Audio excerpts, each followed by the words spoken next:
അജ്വ ഭാഗം 15.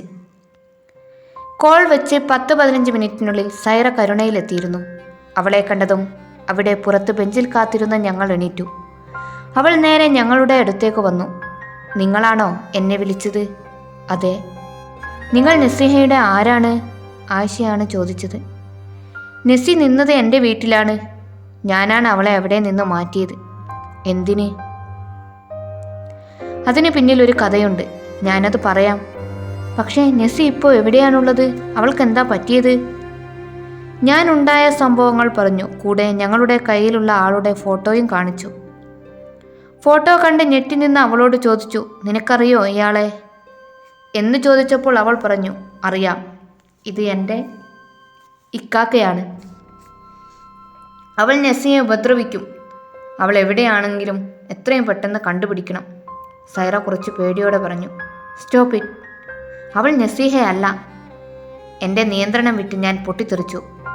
ശരിയാണ്, അവൾ നസീഹയല്ല, അജ്വയാണ്. പക്ഷെ അത് അവൾക്ക് പോലും അറിയില്ല.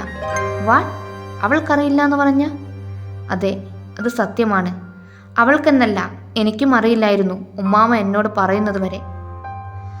2 വർഷങ്ങൾക്ക് മുമ്പ് അവർക്ക് നടന്ന ഒരു ആക്സിഡൻറ്റിൽ അവളുടെ ഉമ്മ അപ്പോൾ തന്നെ മരിച്ചിരുന്നു.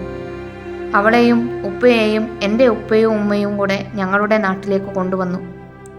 പക്ഷെ 1 മാസം അതേ പിടി കിടന്ന അവളുടെ ഉപ്പ അവസാനം ഉമ്മാമ്മയുടെ കയ്യിൽ അവളെ ഏൽപ്പിച്ച് പടച്ചോൻ്റെ ലോകത്തേക്ക് യാത്രയായി. പിന്നീട് 6 മാസം. അത് കഴിഞ്ഞാണ് അവൾ നോർമലായതും ഞങ്ങളുടെ വീട്ടിലേക്ക് എത്തിയതും. പക്ഷേ ആ അപകടത്തിൽ എന്തു സംഭവിച്ചെന്നോ അവൾ ആരാണെന്നോ അവൾക്കറിയില്ലായിരുന്നു. അവളുടെ ഓർമ്മ പൂർണ്ണമായും നശിച്ചിരുന്നു. ഞങ്ങൾ അവളെ നസീഹ എന്ന് വിളിച്ചു. ഞാൻ അധികവും ഹോസ്റ്റലിലായിരുന്നു. ഇടയ്ക്ക് മാത്രമേ വീട്ടിലേക്ക് പോവുകയുള്ളൂ. അതുകൊണ്ട് ഉമ്മച്ചിയുടെ പെരുമാറ്റത്തിൽ എനിക്ക് പ്രത്യേകിച്ച് ഒരു പന്തികേടും തോന്നിയിരുന്നില്ല. എൻ്റെ ഇഷ്ടപ്രകാരമാണ് ഇക്കാക്കാൻ്റെയും അജ്വയുടെയും കല്യാണം തീരുമാനിച്ചത്. അവർക്കൊരു എതിർപ്പും ഉണ്ടായിരുന്നില്ല. പക്ഷേ എല്ലാം അവരുടെ നാടകമാണെന്നറിയാൻ എനിക്ക് ഉമ്മാമ വേണ്ടി വന്നു. എൻ്റെ ഉപ്പയുടെ ഏട്ടനാണ് അജ്വയുടെ ഉപ്പ. അവളുടെ ഉമ്മയും ഉപ്പയും സ്നേഹിച്ച് കല്യാണം കഴിച്ചതായിരുന്നു. അത് അംഗീകരിക്കാൻ ഉപ്പാപ്പാക്ക് ഒരിക്കലും സാധിച്ചിരുന്നില്ല.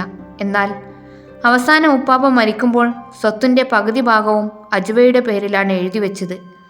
അതുകൊണ്ട് തന്നെ കിട്ടിയ അവസരത്തിൽ തന്ത്രപരമായി അവൾ അറിയാതെ അത് അവളിൽ നിന്ന് എഴുതി വാങ്ങണം.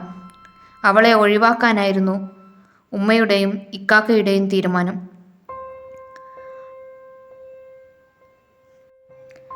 അതിനുവേണ്ടി അവരെൻ്റെ മുന്നിൽ നടത്തിയ നാടകമായിരുന്നു ആ കല്യാണം. ഇക്കാക്ക് വേറൊരു പെൺകുട്ടിയെ ഇഷ്ടമായിരുന്നു. ഞാൻ അറിയാതെ അവരാ കല്യാണം ഉറപ്പിച്ചു. എന്നാൽ കഥകളെല്ലാം ഉമ്മാമ എന്നോട് പറയുകയും നിനക്ക് അവളോടുള്ളത് യഥാർത്ഥ സ്നേഹമാണെങ്കിൽ അവളെ രക്ഷിക്കാനും പറഞ്ഞപ്പോൾ എൻ്റെ മുന്നിൽ വേറെ വഴികളുണ്ടായിരുന്നില്ല. അങ്ങനെയാണ് ഞാൻ അവളെ ഇവിടെ കൊണ്ടാക്കിയത്.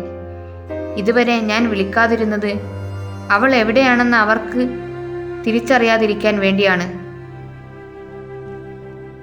അവൾ സേഫാണെന്ന് അറിഞ്ഞതുകൊണ്ടാണ്. പക്ഷേ നിങ്ങളാരാണ്? നിങ്ങൾക്കെങ്ങനെ അവളെ അറിയാം?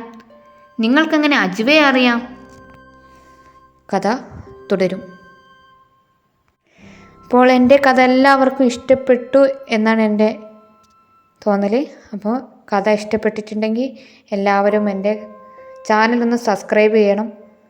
അതുപോലെ ലൈക്ക് ചെയ്യണം, ഷെയർ ചെയ്യണം, കമൻറ്റ് ചെയ്യണം. Thanks for watching.